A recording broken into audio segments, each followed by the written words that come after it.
கர்த்தராகிய இயேசு கிறிஸ்து நாமத்தில் உங்கள் அனைவருக்கும் வாழ்த்துக்கள். இந்த நாளுக்குண்டான உயிரோட வார்த்தை ஆகாயம் 2:19. நான் இன்று முதல் உங்களை ஆசீர்வதிப்பேன். இன்று முதல் நான் உன்னை ஆசீர்வதிப்பேன். எல்லையில்லா நன்மைகளால் நிரப்பிடுவே. இன்று முதல் இன்னைக்கு நான் உங்களை ஆசீர்வாதத்தை தொடங்கிட்டேன். உங்களை நான் ஆசீர்வதிக்க போறேன். ஏசப்பா சொல்றார்.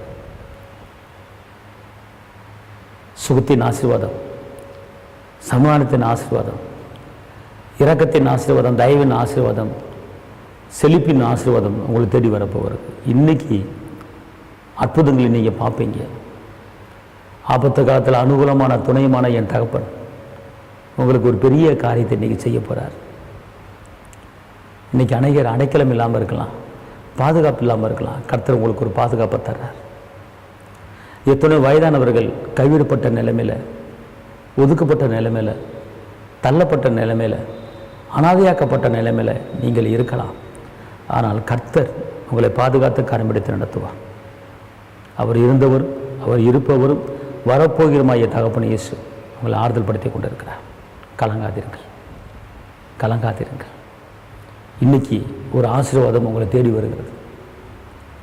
ஏசப்பா சொல்கிறாரு, என்னை நோக்கி நீ கூப்பிடு, நான் உனக்கு அறியாத, உனக்கு எட்டாத பெரிய காரியத்தை செய்வேன்னு சொல்கிறார்.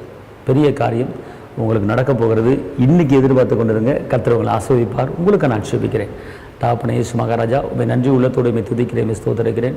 உன்னதரை துதிக்கிறேன், உயர்ந்தவரை துதிக்கிறேன், அற்புதரை துதிக்கிறேன், அதிசயரை துதிக்கிறேன், வெற்றி வேந்தனை துதிக்கிறேன், விடுதலையின் தேவனை துதிக்கிறேன், மகிமையின் தேவனை துதிக்கிறேன்.